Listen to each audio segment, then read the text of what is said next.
que le président a biso ya mboka à répondre na ba besoin pe ba pousser ya biso peuple na ye. Ba politique ba koki ko vanda ko ba mona ndenge ni ba koki ko réviser yango sans ko toucher ndenge ni ko lobiawa sans ko toucher ba disposition aux dali clé aux dali moboko ya la loi fondamentale sans ko toucher ba amendement mais lelo ko tala musala sensa ezo sala sensa ba sala musala te sensa c'est Joseph Olenga imoko ozomona ke république ezo kende na décret moko yo en fait sens nango ezo za les soutien.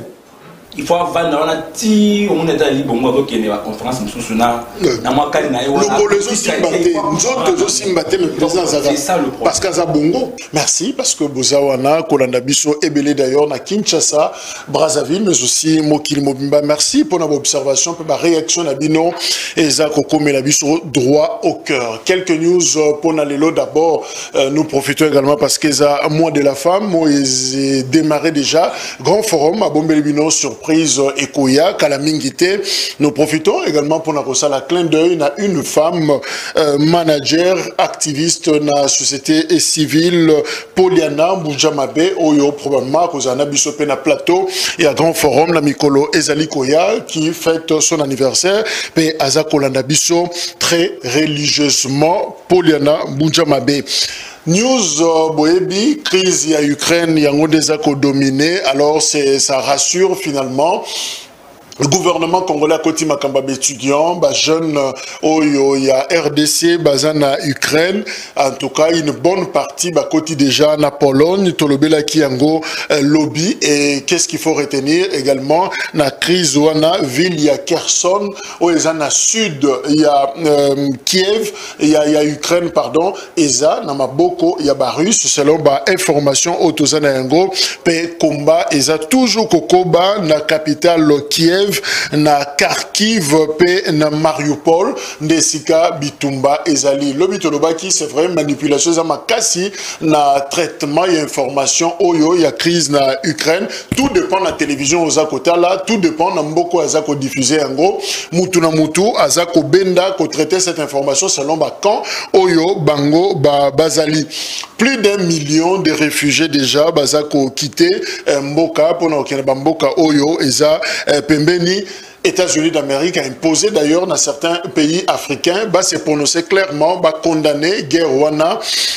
Invasion ya Russie na Ukraine notamment Soudan où ya sali yango lokolo na moi réserve parce que alingi mutu na mutu après sa position dans les Nations Unies voter résolution pour na condamner guerre wana ya Ukraine comme résolution wana agression contre Ukraine pratiquement 148 pays membres ya Nations Unies bandimi résolution voter pour 5 pays boyi balobi non bango bandimi na bango résolution on a été pour condamner guerre wana ya Ukraine lokola la Russie, Bélarussie, Corée du Nord, Érythrée, Syrie bango boyi ko voter non pe 35 pays s'abstenir justement na vote wana mais RDC y a signé oui donc ça na katia bato bandimi.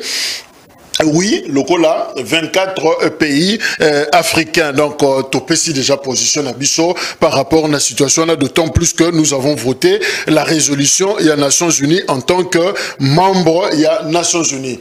Enseignement supérieur et universitaire, c'est fini. Grève il y a professeur et Sili lobby Bango Moko na kombo ya Rapiko oeza structure eza kosangisa tous les professeurs il y a université il y a République démocratique du Congo la présence du ministre Moïndo Nzangi lobby que suspendre en attendant gouvernement ça la part naie makambo sengeli asala donc ça peut apaiser quand même les étudiants au Bamarchaki en début de semaine pe week-end passé et l'inkolobake en tout cas na mikolo yo si pas lundi au toza kobanda parce que ça déjà en retard depuis janvier classe sengela ke zonga et zongité toza na mois de mars donc probablement lundi au ezakoya na niveau université pe institut supérieur cours et kozonga comme il se doit parce que professeur suspendre officiellement grève na bango. Voilà les quelques informations oyo tolinga kopé sanabino yango wana Owen Bosenge azana biso elongo Owen aza leader ya Rasop ndeko Owen Mbote. Mbote mingi ndeko Jacques, en tout cas nous vous remercions de nous accueillir ici. Merci. Donc cet accueil donne en effet le caractère particulièrement cordial de Ngoyambi Biso. Alors, nous sommes touchés d'être ici et cette émission a beaucoup d'importance pour nous. Et puis la Robé Sambo, il y a des téléspectateurs, nous sommes à Biso, sans oublier, avec beaucoup d'estime, la Bessimboté, la débatteur, Junior Baluta, docteur, un médecin, et en même temps analyste politique indépendant, Deco Junior Mbote. Mbote Mingi Deco Jacques, le plaisir est pour moi à Royal Isusu na plateau Nayo. J'ai toujours eu cette sensation de joie sur le Bengisinga. Après mon tour dans le Boulogne, comment ça a été? Ouais, ça s'est bien passé. C'était un tour dans le cadre privé. Ah, je comprends. On est là. Je suis heureux de revoir mes frères ici présents. Bonjour à vous, mes frères. Bonjour. Pistis Moutemba, Zanabiso Elongo, Yazaya en vol, il y a Délice Sangan, de Pistis Moutem.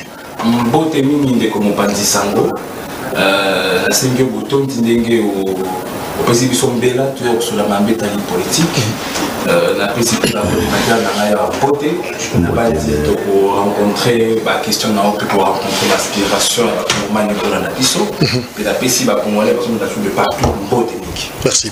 Kitimo Reza Polele, Boyebi Nanyo Azangi, évidemment, tout ça cause là, bandeko ya pouvoir, ba région de Biso pour na discuter. Est-ce que c'est important qu'on touche la constitution, il y a République démocratique du Congo? Est-ce qu'il faut modifier? Est-ce qu'il faut changer quelques articles?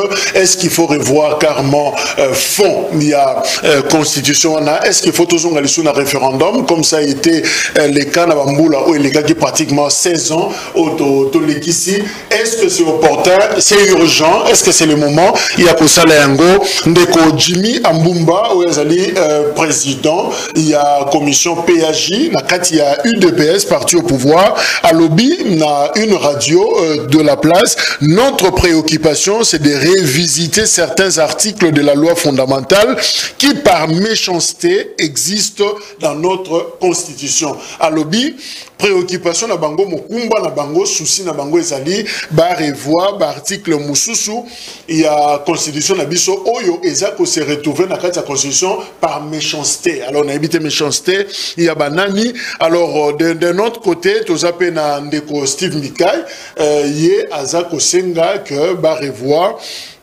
Quand Moussousou, nakati ya constitution na biso parce qu'ils senti que la constitution y a ba belligérant bateau basalaki yango à l'époque AFDEL, RCD, MLC, force politique non armée. Alors finalement pour naya zomona que tant ici tout suite évoluer makasi. Alors il faut qu'on revoie constitution. Est-ce que c'est le moment? Est-ce que c'est urgent de le faire? Yango discussion na biso ya mokondalelo boza ebelepe ya kolanda biso pe ko réagir. Alors, Ndeko Owen, Tozako Kobandana Nayo, est-ce que c'est important finalement de penser un seul instant Nako Simba Constitution Nabiso? Est-ce que c'est opportun? Bon, personnellement, à l'heure Makamouzo qui est politiquement, nous avons que de perdre. Dès que nous avons tout moment qui doit perdre essentiel, ou essentiel dans le combat. Où est-ce que c'est là, mais répéter. Constitution eza lokwa elamba. Constitution eza li ba peuple ba yokani to salelo komoko boy to tongi mboka na biso to tongi elamba na biso boy. Mutu nyonso akokota na pouvoir aza na droit ya komodifier ngote poser elamba go défend. Soko komi mukonzi to bokoti na régime moko bo balbala toujours boza ba locataire ya pouvoir un jour bokende. Constitution eza le contrat social.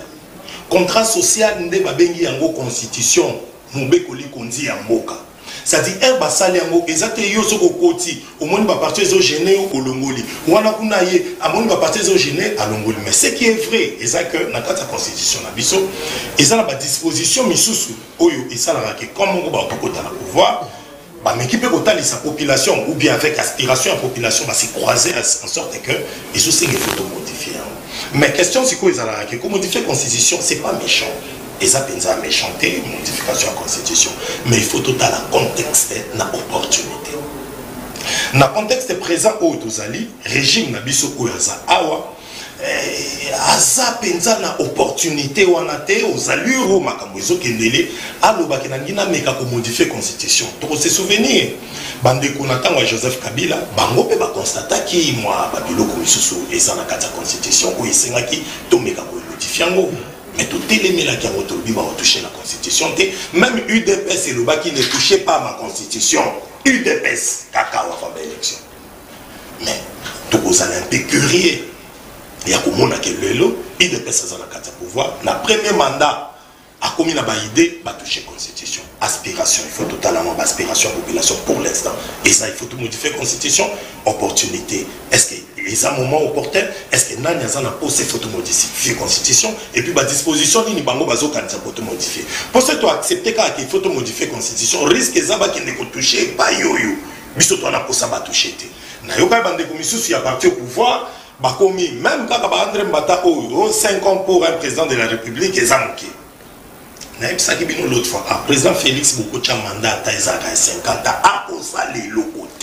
Donc c'est un aveu de l'échec. Bamoni ali au makambo ezokende bamoni que 5 ans motala yango ekembango na sali pe lokote bon est-ce que toko chango 7 ans or volonté de mieux faire même dans 2 ans 3 ans bah il faut pas sentir un indicateur mon quoi va avancer to l'obité Félix il faut comme ça au paradis non on a assez critiqué les régimes précédents les souhaits c'était peuple à constater moi à avancer on a tous ça dynamité mais moi avancer biso ba en opposition même ça l'autre ça la tous on a besoin d'avancer avancer c'est que ce qui est comme nous sommes une république bah tout ce que bagoyana si na batala la place Félix atikali ba tout le cas évolue mais les constats est malheureux il y a comme on a que au leto meka quoi avancer on a zolo ba tout on a biso na ndak ba ki président Félix façon de évoluer c'est une bérésine à l'échec est complet sur tous les plans. Merci. Alors et ça a tout risque il y a que baso ba idée na ba modifier ba constitution ba makambo belé ba ko façon to que une élection moko boya tricherie pour Félix ça la 7 ans 14 ans en tout cas ils ont comment ils acceptable était tout le monde a et ça opportunité. Alors restons dans le concept d'abord de copistis Mutemba qu'est-ce que tout le belanini modification, révision, changement, c'est quoi les termes appropriés pour l'instant? D'entre deux jeux, pour préciser le comoko. Révision ou modification de la Constitution, c'est le changement de la Constitution, c'est le révision de la Constitution, c'est été moi. Bah, disposition où ils ont rencontré sous aspiration de réalité à peuple actuellement bah politique bah koki ko vanda pour mon ndengeni bah koki ko réviser en gros sans que toucher ndengeni de kolobia sans que toucher la disposition où ils allaient clé où ils allaient mo boko il y a la loi fondamentale sans que toucher amendement commander mo disposition où ils doivent changer sous bon fonctionnement de l'institution T. OK. Parce que constitution le rôle là bon la qui Jacques Njola le baka ils allaient tente humiliable te vandara wana ba ko simba ngotete ba ko simba mais sans que toucher la disposition clé où ils allaient socle la constitution yango ani to bien révision constitutionnelle mais changement constitutionnel ko ça la table rase non surtout ko le mola ko ba de la zéro des locaux les allaient RT ba komanyo ba allait consensus si qu'on a idée au bandeko bazope ça le quoi tout ko tanga awa ils a la stimika ils a bandeko peut-être en tout cas une certaine voix il y a eu des PS bango bazana catégorie nini au moins les bandeko wa potami Steve Mika yo wana tout bien ba politicien corbillard ba politicien corbillard pona oh bon bazala raki na leko wana politicien Koundé Bembe voilà leko wana oui mon amour bazala ikona isuka amemetsina na bunda a déposé aya zusu mususu kaka bongo a politicien wana ndi il faut konda mboka sala kieba na bango ba ko pesa ye makanisi ya mabe ba kongomani bazozela yete na makambu wana bazozela na makambu oyo il faut y rencontrer bango directement na le bec qui était révision constitutionnelle d'aller le mususu changement la constitution pesa le mususu biso envoie la voie du changement de déposer qui na table ya bureau et assemblée nationale proposition à révision constitutionnelle. Là qui ça, tout le monde qui était toujours dans l'élection de 1 à 2 tours. Tout font l'élection et c'est sénateur et comme a été Congolais ils bango moko ba kindaka pour voter les sénateurs pour être tout le monde qui par rapport il y a pour les sénateurs le cas qui est par rapport il y a corruption kana les otambola ils allaient pendant pour fruiser éthique na moralité de la classe politique. Moni na besinda qui ça la proposition la disposition to banza qui était politique bameka ko simbango pour na consolider démocratie et non pour na panza démocratie. Donc il faut éviter les politiciens qui ont bien le cas Steve Mikaiwana oyo ko banda ko pesa kaka makanisi ya mabe pour confisquer le pouvoir politique. Il mboka bazo zela na marambona te. Il mboka bazo zela la question sécuritaire, bazo zela la question sanitaire, bazo zela la question ya gestion ya mosolo ya mboka. Donc cela a été pour être engagement. C'est pas le moment. Révision constitutionnelle, je pense que c'est discutable. Mais le changement de la Constitution, je pense que le changement de la Constitution est inopportun. Alors, docteur Junior Baluta, par exemple, de Kojimi Ambumbao, il y a UDPS, il y a évoqué article 10, il y a Constitution, au bas de la nationalité en bloc, où il y a pratiquement la bateau sans garde-fou depuis 1960, des ordres de Moko et continue à nationalité. Par exemple, ma question sur la nationalité, est-ce que ça ne peut pas s'autoriser quand même, il y a la Constitution, plutôt revoir l'homme sur la Kati? Par là, j'aimerais un peu rencontrer mon frère. Alors, tu as ça 3 distinctions à la Constitution. Alors, il y a révision. Révision à la Constitution, je pense qu'ils ont m'abêté. Pour réviser, ils ont m'abêté. Mais quand on parle d'un changement, je crois que ça doit être un changement total. Vous comprenez? Donc, bon parce que tout le monde n'y a pas il y a à discuter. Déjà, un Congolais conscient, les lots Oyo, priorité à chef de l'État, c'est pour bongo l'agnon sauté. Si j'ai bien compris, Pistis, l'explication d'ailleurs, pour toucher na point intangible, article 1, ça dit tout ça, il y a un changement. Bien sûr. Bien sûr. Ok. Changement. Quand vous touchez quelques articles, c'est un changement, vous changez.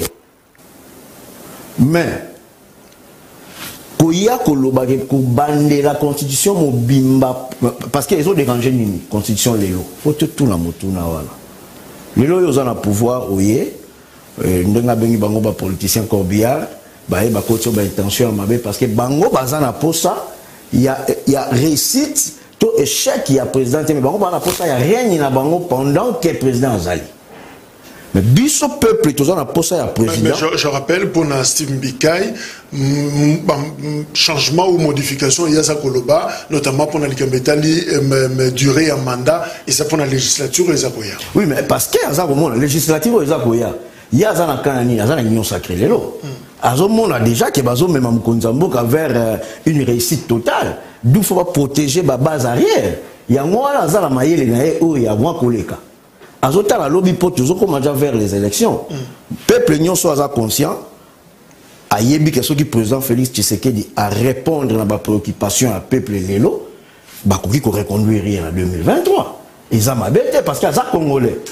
Peuple mort ça la chasse. Il y a président Tshisekedi lélo. Toi as un ennemi à président Tshisekedi comme étant congolais. Mais peuple a pour ça tout simplement que président Abisso ya Mboka à répondre. Na ba besoin pe ba pousser ya biso peuple na ye to kobeta maboko pe to ko accorder mandat na ye ya 5 ans mususu mais ko linga ko mema eti akende polo bito komisa yango 7 ans pour to gagner nini qui te dit que na 5 ans soki oko quitter na 7 ans de okokoka ezali kambu ya conscience na ko se mettre na musala pe président na biso ba ko s'entourer na batu malamu parce que ba zangité. Mais pour la la constitution, ils ont vraiment l'élo en 2022, tendre vers 2023. N'a moni vraiment n'a pas mboke senga makoki belé pour la makambo belé révision la constitution ana et ko senga ni batu bavanda mbongo bima na yebite et ko na référendum de naturellement il faut peuple se prononcer. Ah, tu vois parce que y a tout ce temps nzela nyoso auto aucune distraction parce que le président Zana Makambo faut répondre le peuple Nathalie ba documentaire na Kasai bana ba malnutrition et koti peuple a besoin masango était là nguba ekola tolia tomela Tola tamala muto bimato longola souci. Tout ça, on a posé la révision à la Constitution, les lotés. Mais justement, Owen Stimbika, tous les 5 ans, on dépense beaucoup pour des élections qui n'apportent aucun changement de fond. Donc, chaque 5 ans, 5 ans, biso dépense à bon et puis manquer belé. Denika di masengi autant, denika di masengi autant. Stop pour s'en à 7 ans et permettre biso péto temps, même si tu dépenses, mais tu monipé di tomba et l'autre tu sais les dépenses. Et voilà, donc, tout le monde a 5, tout le monde a 7. Bon, à justifier. Moni Steve Mbika a la santé politique, à son actualité, a créé ce sujet. Moi, d'abord que ça ne va pas passer. Par rapport à l'opportunité, ce n'est pas le moment. Les enfants vont monter et puis le va Steve Mbika, il a ça sous Félix, qui s'est dit Makas. Il a fait, Steve Mbika qui a 7, il a soutenir le Tchèque Tshisekedi, il a dans rassemblement. Il a 7, soutien le Tchèque Tshisekedi. Steve Mbika, il a un moment où il a Kabila mandat Kabila Sili, tu es transition à ministre soit affaires humanitaires, ce soit zonga a commis kota Félix, c'est-à-dire ça va tout le monde bazotambola place où il peut se retrouver. Mais azo pensé tu as réfléchi comme un homme d'État. Qu'on réfléchit comme un homme d'État, lorsque Oyo s'est présenté devant la population, Olobinga n'a pas sa voté comme président, c'est-à-dire au mesurer responsabilité Oyo Komanango, ce qu'on a accédé à pouvoir, notamment durer dans un mandat, parce que nous sommes une république, tous à royauté. Dans la république, il faut aussi ça pour ça, 5 ans, il y a fait 5 ans, au Salindambo Yokosala, on ne se pas une semaine, Sali Oya Kosala, parce qu'il m'a dit à l'éternité. Donc, président Félix, ou bien président président Owen a kota qui na pouvoir 5-15 ans pour à tout moment to bimsakambongo pour na seni, mais il faut to bimsambongo pour na seni, il faut to bimsambongo pour l'organisation des élections. Et ça biloko ils ont déjà prévu fait à la. Mais ça n'apporte pas de changement de fond. Déjà élection normalement ils ont tranché na concours, il y a pas politique. Élection ils ont pour sa solution na quotidien peuple. Élection ils ont pour trancher na concours, il y a pas politique, c'est-à-dire comme nous sommes une république, forme un gouvernement au pouvoir et ça marque la peuple à l'objet qui n'a tellement mindelo na bino 5 ans. C'est-à-dire Owen Ramoni batona ba osana pouvoir tabu ça la bien. Ce qui n'a la zo penser que ngai faut na kota place wana alors peuple foyer à juger à pour na biso na pour confier destin à population durant cette période il y a 5 ans. Et ça la kabongo donc comme toza république, to ko bateke yo mbongo ezoli ya kabiso non.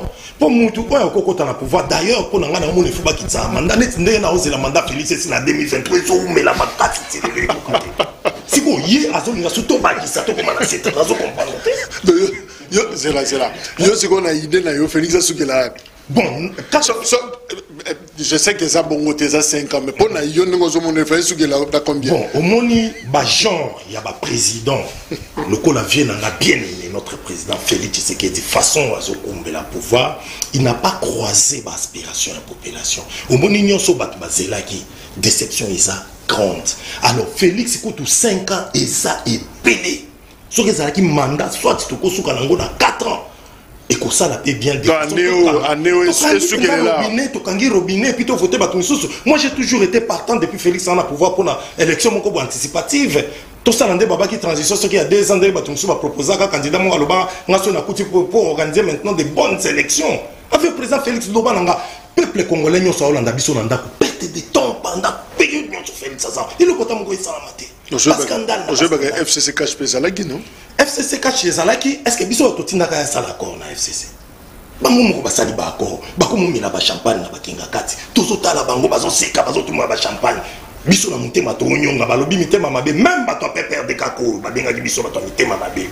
Kabunda lobi na biso lobi hôtel mais la Kabila ana pour sa mandat Félix Silate. Basala epenza bolingo na bango. C'est-à-dire c'était un jugement personnel pour le président Félix à mon avis que ce serait une sagesse pour naé à collaborer na prédécesseur naé. Mais résultat nango, il faut assumer. Alors, elle doit assumer que le président Félix Banda qui tient pas été commis. Azo, mais un peu touché à tout, mais ça ne marchait pas. Et ça, c'est comme Morobo Yako forcé.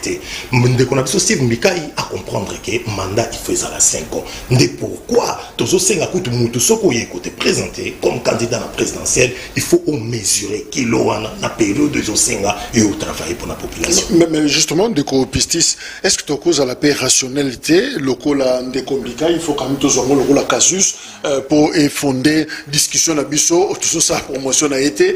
Toi, il dit par exemple que la Constitution Tozanango est un compromis entre belligérants. Cité Likamba Fidel, RCD, MLC, Batoubaouti, Kopunda, Bafandi, Bazo Poneloko. Naturellement, ils feront des choses pour Basepelisana, Oyasalabo, pour moins équilibre, on a semblant et Kimi, on a Ezala. Est-ce que 16 ans après, on peut se regarder dans le miroir national, tout le quand même qu'il est quand même temps, tout le monde a contexte, on a belligérance. Donc, on a moi Sima, ndeko wana surtout bien les politiciens corbières dans le but que dépenser mon solo pour l'élection tous les 5 ans ils allaient na tinate mais on les allaient kozanga maele na boigna ba politique il faut pas dans la cadre de responsabilité na redevabilité par peuple ceux qui organisé ma ponamité ba la redevable le nini et puis est-ce que na mboko mosolo et puis maraka pour l'élection gabegie financière autour la ni depuis régime banditi lelo et 2040 pour l'élection ba millions na ba millions de gens qui a été ni longondo 30 millions pour na cas Covid à côté à bimi les élections ba millions tout le monde na procès 100 jours les élections il faut ndeko wana zala na moi mayele na boigna pour na ko banza été ba politique ba gouvernement na te ba nganza mikaka ba zali na redevabilité mon côté par peuple ba na redevabilité par peuple parce que ils allaient qui dans le cadre du contrat social peuple la PCO mandat PCO lo ko na ye il faut que c'est là ngongo faut que c'est là ngongo faut que c'est que dans c'est là où parce que transport n'a pas coûté est-ce que on a pendant politicien à boigna paix à mayele a oui ko banza bongo des politiciens monde ba so entouré président Félix bazo ça les lisier d'où il y a on donné ba politicien corbillard alors le président Félix faut pas dans ba genre ba politicien on n'est pas ba comme maye na kunda caché on a belligérance na constitution na biso est-ce que to ko longo na ngote na 2006 na 2011 na 2018 ça là il pas Kabila mon ati ngote ça constitution de belligérance amunya on ka lelo pour un inté banda wana bande ko bakizali constitution de belligérance et que tout changer tout réviser et comment on ka lelo ils abattu à jalelo ba misana koyemba pour na été et bonga na yeza la rassurer ils ont politiciens oyo peuple tout même konza mboka faut pas bayoka mingi mingi. Docteur Junior oyebi pourquoi balingi susu ba bongo la constitution bah lobby qu'il faut carrément tout le cas supprimer bah institutions budgétivores il y a des institutions ils ont collé biso bongo mingi alors bah parmi bah raison où ils ont d'abord bouger constitution ils ont supprimer je sais que à l'époque on pensait déjà au ciblé na Sénat bah lobby que bazo mona tina Sénat scène ça par exemple yo lenga koy fait kufanango na été sogini nisu na moni moko ba zotongela ngo na moni manzanza côté à stade de martyr Rwanda mais là également na ni pena senga na ba konzi la biso moi parenthèse moké comment Borokindo soit conseil économique une institution aussi sérieuse le Yango ba betara ba machine ba calculatrice ba talarama ba économie en mboka Boreko tcha yango liboso ya stade or soki ba basi ici match espace wana triomphal wana les espace moya loyenge ba to discuter donc mouvement ya stade et si les larandé wana tu dis des fois ba to ki marambango masasi zo beta ba gaz place wana comment Borokindo soit une institution sérieuse beaucoup tchango devant une institution sportive est-ce que besoin on a été que vous exposer yango pourquoi pas qu'on soit conseil wana économique. Bon, mais maintenant, il y a territorial, les SICAM, musée, Zali, je crois que c'est encore sécurisé, et ça peut être un centenaire, c'est encore mieux que quoi exposer en gros, parce que sûrement, nous match, peinture, et ça, il faut tous attendre. Et la police peut aux policières. Donc, je crois qu'il est grand temps, nous avons suffisamment d'espace dans Bokanabiswa, à Kinshasa, on peut déplacer ces bâtiments-là, qu'ils construisent. Bon, est-ce que tu as raté, bisoto lobby quand même, mais je trouve vraiment que Place Ouana est indiqué. Alors, docteur, est-ce qu'on peut carrément supprimer certaines institutions pour profiter de la révision? Ouana proposition là. Bon,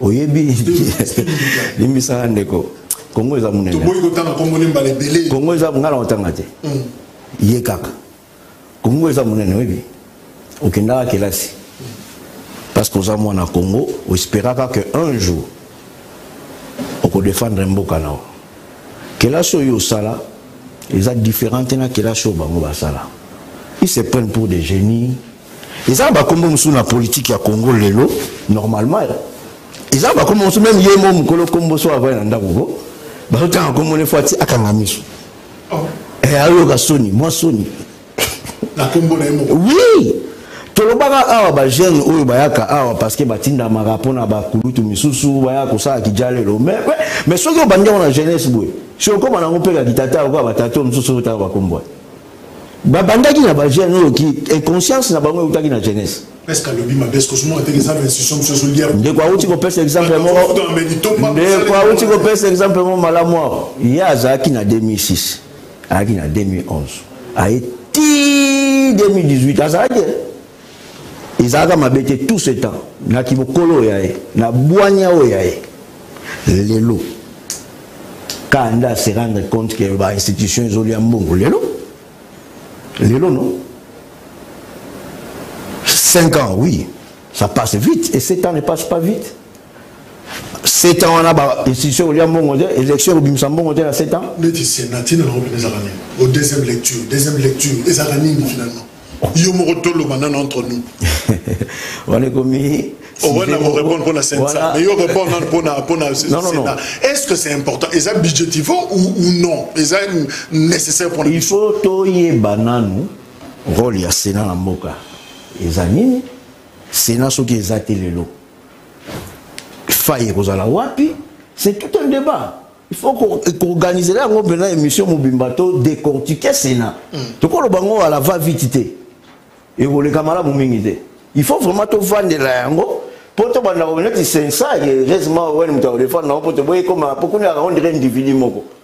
Te boyer après voilà mboka na. Mais normalement papa misusu la mboka oya biso bazana droit pénalité ya kolobaka parce que biso bilenge ya lelo et si tu comme conscient peut te coller dans makambo il faut to beta na kana bango siko boye to la kisaka bango ke kosa ki awa ozo kosa ozo comprendre baza vivant faut ko benga bango na ba chaîne na bino na bilenge ya lelo comme baza ba politicien ya malonga ko leka batu nyonso to sala na bango ba débat boye to kabola ba idée to tala na nyanga ko bima pour mouiller. Évidemment, on fixera un rendez-vous, na Steve Mbikaï, et il sera peut-être face na public pour soutenir encore une fois. Face à face. Ok. Dekowen, est-ce que l'Ikambo y a belligérance, il y a constitution d'abisso, contexte Ezaki Nango à l'initial, et puis l'Ikambo y a institution budgétivore. Est-ce qu'il y a un argument solidité pour soutenir finalement besoin il y a toucher la constitution? Les Kambouya belligérance, institution budgétivore, c'est un vrai problème. Et ça, c'est un vrai problème. Le problème, c'est que par rapport à idée ou motivation au étude Steve Mbikaï à Salango, dans le moment où tu as connaissance Steve Mbikaï, ça ne va pas inspirer confiance dans le et puis que Steve Mbikaï a un opportunisme pour intérêt personnel ou intérêt politique. Question de Toluba qui est opportunité. Est-ce que opportunité pour nous très bien. Toluba qui a que révision de la constitution est changement de la constitution est na prise à parole ya liboso de anayebi c'est que toujours reconnaître ba faille mikemike za na kati ya constitution mais question ça ya opportunité na motivation au initiative mais de quoi opportunité kozalaka quand parce que en 2006 on dit non tout sauf Kabila Kosimba tout est yé longinaye ça ne nous rassure pas Kosimba est l'autre côté. Évidemment, tu as commis sous les lots 2011, même mois. 2018, même mois. Tu as commis à on a dit non, c'est pas le moment. Aussi, ceux qui ont eu deuxième mandat ou pas, on dira non, yo si ça n'a pas mandat na yo, et puis on verra ça avec l'autre qui viendra. Ceux qui ont non, Owen, Kosimba, et finalement on fera 100 ans. La constitution. Et des droits, ceux qui battent, non, Kosimba, des droits, parce qu'on a droit. Et ça, on pour le peuple. Ce peuple a dit Kosimba, c'est que Kosimba, c'est qu'il continue dans le bon. C'est pas tout le monde Kosimba. Au fait, ça un mandat, et comme le deuxième mandat, mais c'est que le peuple a est-ce que ça le par méfiance karaté? Ceux qui méfiance, c'est ça majoritaire. Donc, tu acceptes méfiance, c'est beau. Ton méfiance, c'est que tu as bon. Parce que les aïlos fait ça de manière consensuelle. Tout en est institution budgétivore, on a YBCU, tout qui est par exemple le Sénat. L'autre fois. Comment d'abord tu causes un député national, la circonscription à Lukunga?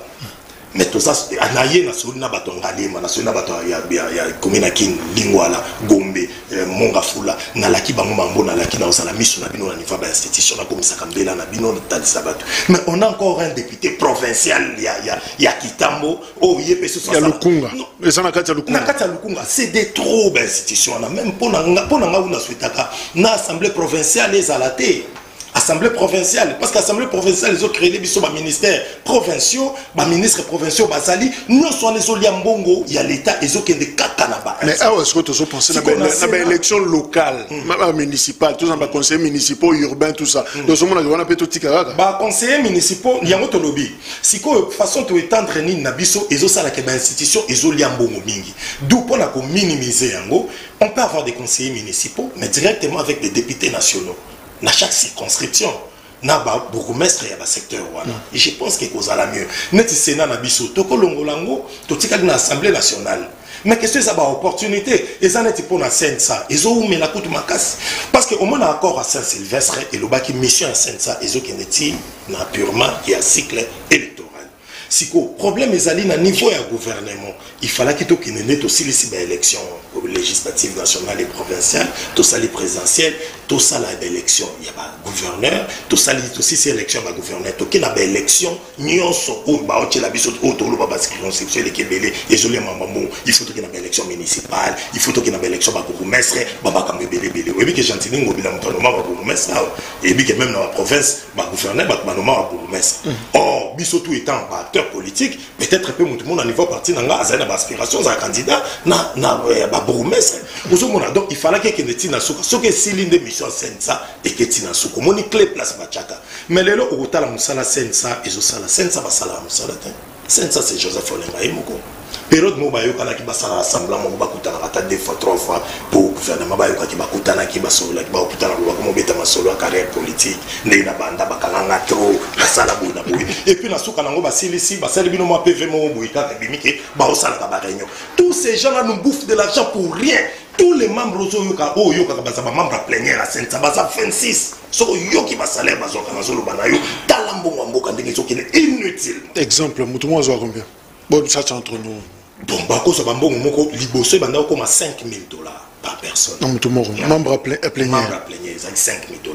Pour l'instant, on est comme au mois de mars 2020, salaire à Boussazo qui est 6 millions de francs congolais. Donc ils ont à peu près $3,000. Pour pas bêter ma solo carrière politique. Mais là, monsieur, ce président de la République a décrété un état de siège. Bah ça document mon les scènes ça soutient la décision du chef de l'État décrétant l'état de siège chez Boinaboui. Bah ça Mukanda. Donc Babilo Moko est inutile. Tout ça qu'on flattait Félix Tshisekedi. Or, idée y a Malam Ouizalaki pour la scène, ça qui a su bien jouer son rôle. Kota Lissara Kabila Mikona Mikolo, qui yo moi la candidat Lissoso na élection pour la troisième fois et Kozalate parce que c'était ça l'observation mission a suivi à scène. Là ils ont réussi, mais par après tout le monde qui mongo de Manabasen c'est ça bongo inutile. Il y a un autre monde qui pour la toucher la constitution au regard il y a pas problème nous ils ont dérangé biso qui sont aussi vrais mais que c'est ça opportunité. Le moment n'est pas opportun. Mais si Mika est au Yébiseka, Bisotozo souhaité, n'a évité soit ça déposer qui idée na yango azanango, mais Bisoto en a besoin, mieux vaut mandat et quitter la carton. Pour ce que nous sommes dans le président, mais nous dans les futurs, Jean, le président Félix, posé là 5 ans et c'est belé. Merci. Je rappelle une disposition de la Constitution Balobi, la forme républicaine de l'État, le principe du suffrage universel, la forme représentative du gouvernement, le nombre et la durée des mandats du président de la République, l'indépendance du pouvoir judiciaire, le pluralisme politique et syndical ne peuvent faire l'objet d'aucune révision constitutionnelle. Et ça d'ailleurs, l'OCO a soutenu Nadeli Sessanga, député national, membre il y a G13, mais on les qualifie de conservateurs. Balobi Aza conservateur, Moutoumoko d'ailleurs a mis cette théorie à lobby, théorie à dynamique sociale. Kuna Balobi, les conservateurs tournent toujours en rond. Ça dit Baluka Sigamoko, conservateur n'ira jamais évoluer. Il y a Zoko Baluka, Bazomo c'est Sanga, Asana Katia logique, on a Azoko Baluka, Akanamiga Nabilo, comme il ne veut pas que la société évolue.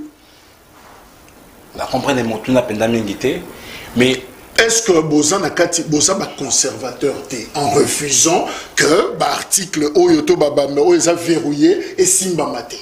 au nom et évolution société. On a précisé qu'il y a déjà dans le biais de biso tous alliés favorables pour la révision constitutionnelle. Comme quoi, vous changez l'éthique. Dans le bêta qui est sur le Hawat, dans le boy.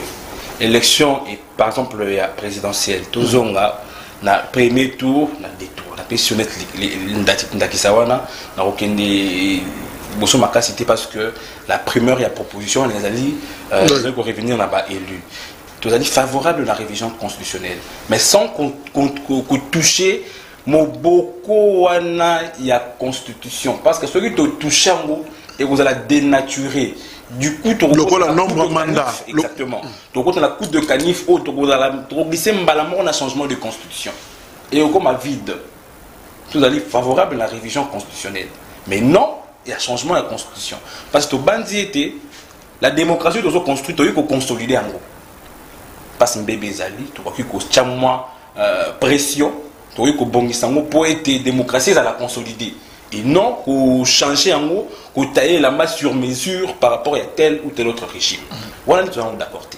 Mais, nous avons par rapport à l'institution budgétivore. Vous êtes d'accord? Depuis la législature, vous allez vous réduction du train de vie de l'État. Parce que tout était 70% de Mboka, il a dit qu'on pense entre la politique, entre la frais et la salaire. Mais pour être certaines institutions, et elles à la supprimer, tout ça, on a pour ça aussi ma constitution, c'est bien que c'est discutable. Pour être tout penser ça, tout ça, aussi ma constitution, tout ça, parce qu'on proposer, c'est honorable, c'est ça, on a proposé que la loi portant suppression de la CENSA. Ce qui était bureau Assemblée nationale, et tchao la plénière, et tchao la ordre du jour, va discuter sur Yango, bah mon était CENSA, parce que ça, c'est une tina aux alatés, parce qu'ils ont dit qu'on bouffait, ils ont dit qu'on benda kanaka à l'État Pamba. Pas supprimer en gros.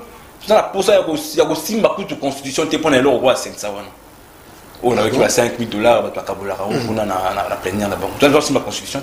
Tu as besoin de changer de constitution. Donc, ils ont un argument, on n'a pas besoin de toucher la constitution pour ça. Juste une proposition. Il y a certaines institutions où agence telle, ou agence Songolo Pakalo, ou Botama. Pour être supprimé, on doit aussi la constitution, ni la révision constitutionnelle, ni même le changement de la constitution. Il suffit juste de supprimer quelques actes les salaires qui peut qu'il la main. Et c'est dit. Ah bon? Oui. Agence qui la main, qui la présidence soit là. Ou agence lutte contre ceux qui la nient, ou agence boy. Et ça, c'est la constitution. Alors, acte créé en Ouana. Ceux qui va supprimer en haut, mon matin. Alors, parlons maintenant en termes de conséquences. Si par hasard, logique est que Bassimba Constitution, dès qu'on d'ailleurs a réagi, alors c'est un autre front de guerre que vous voulez ouvrir, dès que Lukenge est normand, Moussou Salobi, le moment est arrivé pour qu'une constitution favorable au développement de notre pays voit le jour, tout en supprimant toutes les institutions budgétivores. Cédric Ayaka, qu'arrivera-t-il? Bon, on fonce quand même, trop Simbakak. Au moins, il y a une révision constitutionnelle, il va y où il faut qu'on engage un devoir citoyen, que ça va comprendre. Attends la révision constitutionnelle, la politique, où il y a Maël et Mabé. Il y a un cadre de révision, tout en sachant que Simba, il faut pas Simba.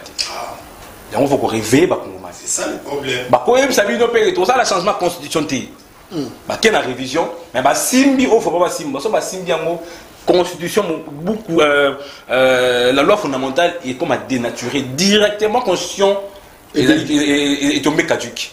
Et ça coûte occasion où il faut biso ba auto les kaka na tando ou expliquer kaka ba imbo occasion na biso ba na dire na cadre devoir citoyen que l'ikambouana et dans la révision constitutionnelle et dans le changement de la constitution il faut ba imbo ba eloko nini bolingi bo simba. Et bien, si nous avons un changement de constitution, c'est Michael Lingiza pour Abaksani. Tous on est comme nationalité, je l'ai dit au début, l'article 10 par exemple, où on a une nationalité finalement en bloc, sans garde-fou. Est-ce qu'on a fait une loi ou il faut Karmato Simba? Bah, moi, ma politique, il faut pas sur le ma nationalité. Personnellement, nous avons dit d'accord pour les nationalités congolaises, ils ont la source une exclusivité. Mais il faut que Congomani pour des questions socio-économiques, national bapaya. Mais ceux qui ont bandit, ils ont un mot à la banque. Pour battre Maël, battre Maël, akoki ko réintégrer nationalité congolaise par simple déclaration. Nalobi bien ko fongola nationalité pour la ba Congomani yo bakenda o ba bungisa nationalité congolaise. Pour la question économique et sociale, non, pas pour tout le monde. Pas pour tout le monde, sinon, la question, tout ça, très sensible à l'Est, et comme plutôt pas. Pour la Congo, il y a une nouvelle technologie de banda et qui va une zonga pour appliquer en bango, ceux qui allaient attester qu'ils sont des Congolais. Et qui va réintégrer la nationalité congolaise. Pourquoi pas qu'on fonde la bango? Alors, docteur Génaud, qu'arrivera-t-il? Conséquences des années sur le plan politique, ce qui logique on les a maintenus. Ok, mais logique on a maintenu. Pourquoi il faut qu'Akaïs à la maintenir?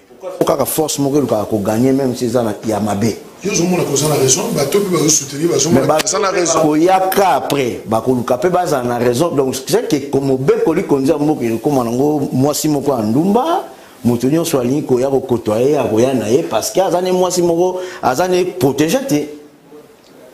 Parce que ceux qui le bango bah, il faut reviser ou changer. Qui dit que bah, ça, le dernier Congolais a y pensé. Bah, au Baroya lobby, ceux qui vont appliquer la même méthode. Beauté, mais là-bas, pourquoi? Nous avons la République et dans degré mogo, en fait, sens dans les soutiens. Et de ranger la ligne. De quoi tu pour supprimer l'institution budgétivore. Ils ont changer la constitution. Et ça a été créé par les lois, non? Juste une proposition de loi. Alors, la place, qui s'attend à changement de la constitution.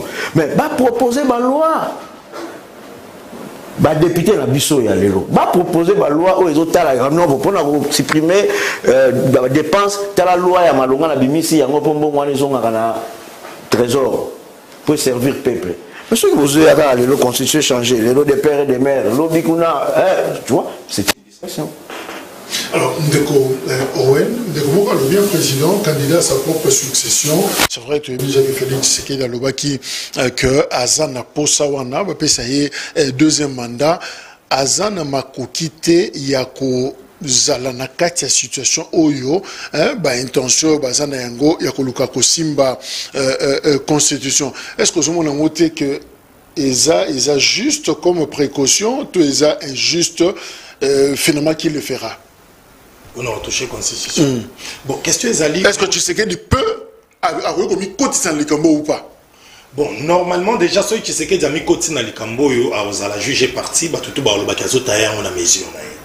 Vous comprendrez de manière démocratique ce qui fut rêvé avant alternance et on a besoin président de la République dans beaucoup de zones bien état de droit tout cas législateur balandela il peut influer par la majorité on a parlement mais maramba touché constitution ils ont à la référendum peuple azala d'accord na processus wana si le problème est awa au moni neti constitution na biso pour l'instant moyen à toucher yango ezate pour question de motivation. Dans le bas qui est raison, monsieur Sezobi Manakati, de nationalité. Article 10 déjà, moi je pense à tout dit, sauf car peut-être clé pour ne changer la nationalité, pour se rapproprier la nationalité, on a des places où on a peut-être moins les canisiers qui causent. Mais article 10 c'est le bignon et le biba ou bakoko bazar qui a avant période on a l'indépendance et puis et le but c'est de manière expresse et individuelle. Donc il faut y en a démarche mais la sous article 10 oyo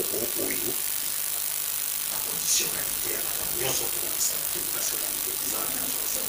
mais le monde américain ça le problème c'est ça opportunité comment on a la loi nyonso to sala ba ndeko bona na biso na ndako et de bo amaye ko le kabiso na so ka tele kata que loi nyonso to sala ka esprit ya loi ezala et le monde va toucher constitution tala esprit ya ba législateur to esprit ya ba proposer idée wana esprit na ba mosani esprit de la lettre de ba tout ça ba donc esprit ezali na esprit les lois contextualisant beaucoup de zango na démarche ya ba bikai ezeli ko peuple ko meka ko taligner sima na mo tamba makasi zansi kitamba makasi zali connaissant que évolution un régime au pouvoir est catastrophique bazou na bataille de loko moko ouvrir bango te kozala ba bouclier ya pouvoir bango bayebi que bon par quelle magie bazala un espoir qui va ça la deuxième mandat pendant que l'échec est grave indicateur mais bango ba un espoir pour ça deuxième mandat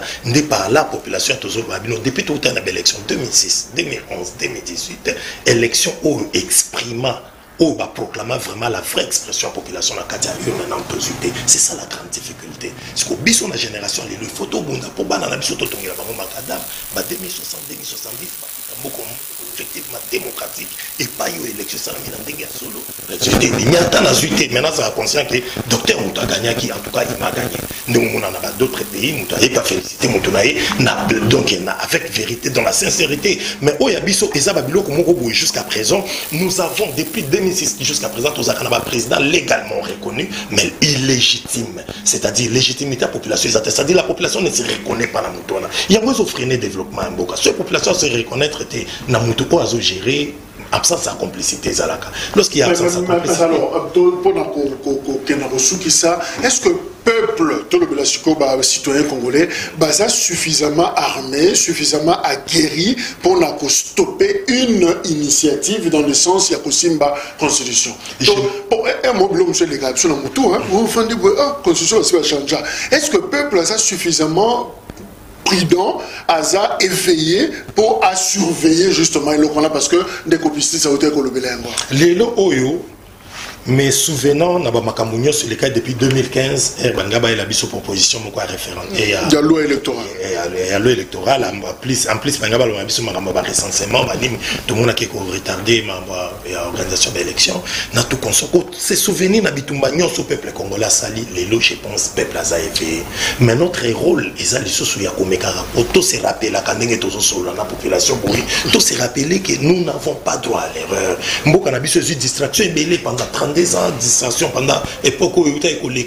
période sous Félix Aye, Batouba Lingaki quand même, Bamakamebele, tout bandit ko décrier, moi Bambongwana ekota. Loko Lambongwana jusqu'à présent, alternance oui, mais à qui alternance? Il y était des combats pour les changements, ça doit se poursuivre. Population il faut la toujours éveillée, trop regardant envers bateau bazo géré. Nalobi na bino proposition, oh banani basti mbika bazo sala.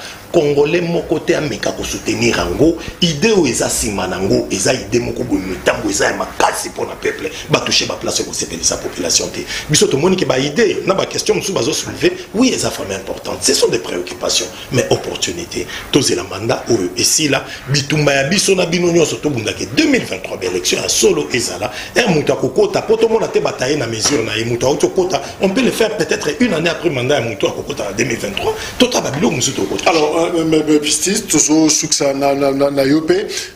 Au fait, est-ce que vous croyez dans la surveillance citoyenne? Vous croyez que le peuple est suffisamment mûr pour barrer route? Alors, quelle est la disposition ou élément où ceux qui ba simbi yango et qu'on entamer stabilité politique ya mboka? Ba kongomani ou bazolanda biso bazali dupté.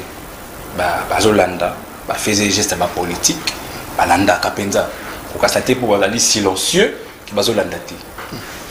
La kosenga na bango comme un appel vibrant patriotique et civique et que na makambo etali ko bongola to ko sibma mibeko il faut bazala ka mingi éveiller nango balanda ka eloko nini balingi basimba ceux qui yoyé ou ici que moi ça la révision constitutionnelle il faut expliquer ba imboka mais ça longo pona boye pona tina boye ceux qui yoyé pela makanisi na yo lokola badongolo misu.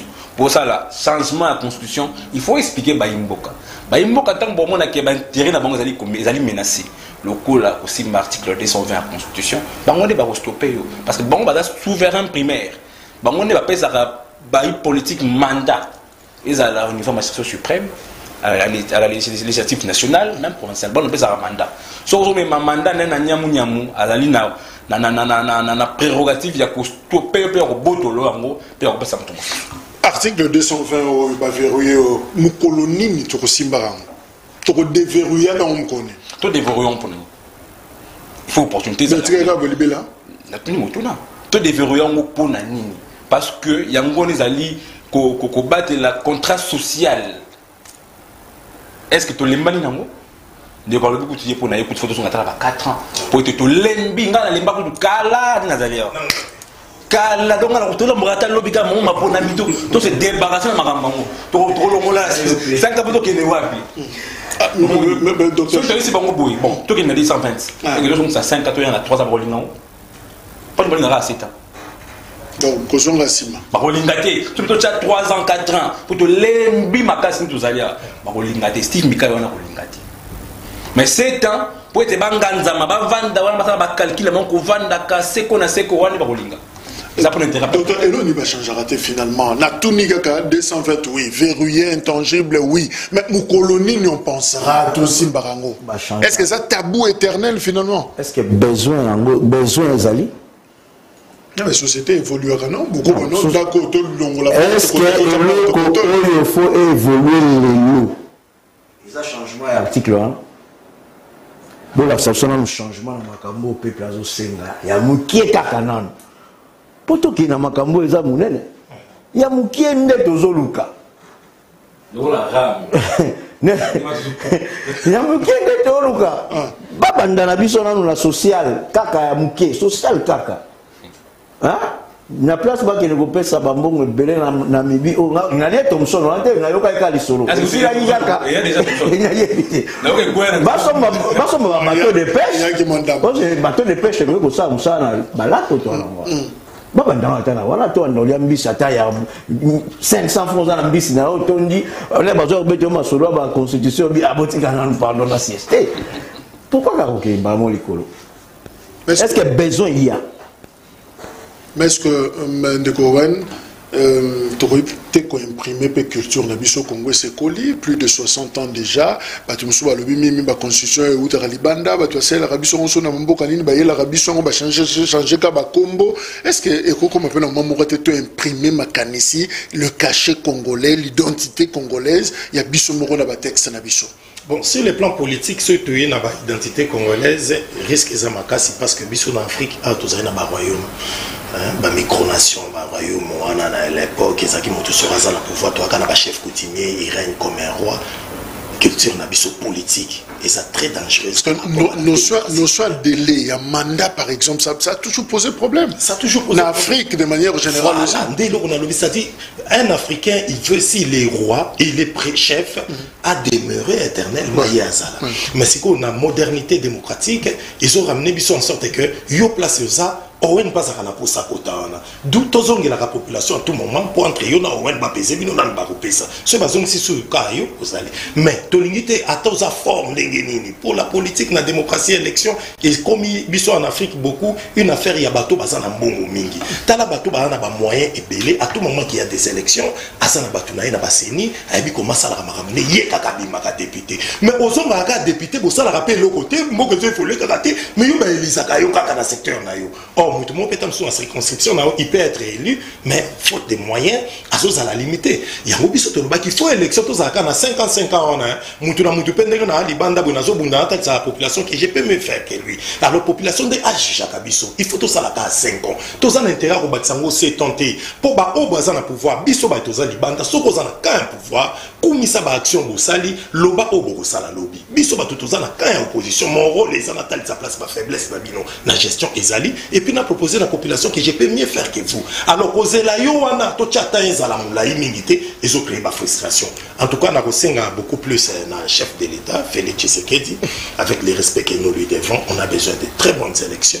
Et puis à la distraction, il y a tout le col Steve Mikaïté. Ndengende kwa lobaki a ba kombo misu na politique. Oui, bien nga ba place misu na bana okay ngui. Ba singa on nyoza kana vie tel. Ah, ba vie na bino anande. Il faut kabona kana ba tumisu. On ba vie on a so bona bango et ko bebi sa carrière politique na. Non, eza ba tumisu sur rien que pour na mbongo na e. Lorsqu'il veut organiser une conférence de presse, à 1500 attachés de presse à to bengi top Congo, to bengi nani, to bengi perfect, to bengi nani, to bengi to check paquet, il parle, ça passe dans tous les médias. Quand c'est une actualité, oh baza batu basi balemba bangokala. Akobenga batu ayeba na mobilisation mo 5000 les alliés au pesa batu. Bo quand c'est ça danser, oh batu basi balemba bangokala. Merci. Alors population, problème na biso eza to garder dans la constitution au boye, ce qui mutu muso continue en 2023, ici il y a des bonnes élections.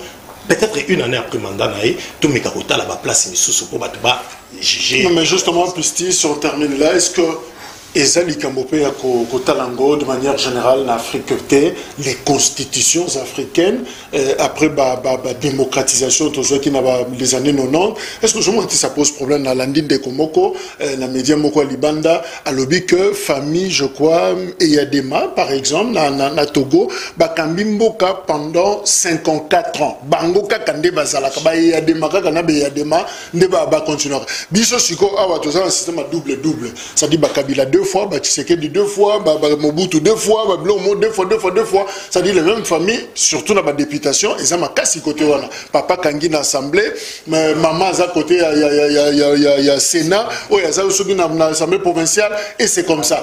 Est-ce qu'il ne faut pas que Denis Sassou Nguesso, le voisin immédiat, tu éviter, nous te recontrôler sous mandat de Denis Sassou Nguesso, ça depuis 1997. Est-ce qu'il ne se pose pas un problème avec les constitutions africaines de manière générale aussi? Oui, mais ndenge de quoi lobby on a sama lobby biso na Afrique toza na ba germe ya confiscation ya pouvoir politique ndenge ba koko na biso ba na pouvoir politique ce qui y a longo mwana tout ça kati yote André Mbata tout cas moko passant la document mon en 2016 on y a travaillé alors bien la monarchisation de pouvoir voilà c'est raison critiquer régime à Joseph Kabila les lois dans le pouvoir azol ba après ça fait comme ça donc sous pouvoir là sous qui mis les autres germe ya confiscation pouvoir politique mais dans la politique africaine en général, particulier dans le monde cannabis. Parce que mon était ce cas na ibonga, il faut avoir na ti on est allé bongo avec une conférence sous na moi kali na yo na c'est ça le problème parce que ça bongo. Alors à ce niveau là qu'est-ce qu'il faut faire? À ce niveau là il faut réveiller la conscience collective de nos populations. Bon on est ma kolo ba solo. On est ba kolo pouvoir et que ce qui il faut pas simba texte tellement roboué. Pour la intérêt politique pour pas le lit ba condition tout ba les par rapport à régime en place il faut pas imokande il faut battre les marques moni donc biso auto ligara na ba etando to ba parti politique ou aller sérieux il faut ça la devoir citoyen na ba congolais ba ibaka été ce qui muntu auti pa na ye alali à l'autre nota mabelo kwa ba Steve Mikai wana aïe pas pour la proposition on a la cadre de confiscation du pouvoir politique il faut pas que congolais ba télé la cahier pour être Congo ezaka Steve Mikai était na ba msusu wana te Congo ezaka ni ouais ezaka docteur ezaka ngai ezaka ba bote merci voilà. Je peux demander qu'on soit à Brazzaville maintenant.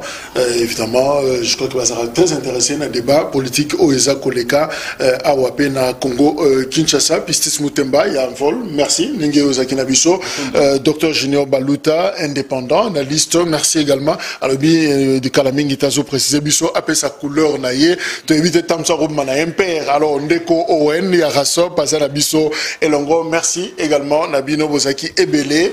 Et si vous avez des réactions, n'hésitez pas. Il y a Kotine de la Bisso Yango, Tokotanga Yango, en la 4 il y a émission. Rendez-vous 20h juste pour la rediffusion, émission disponible sur YouTube. Merci, au revoir.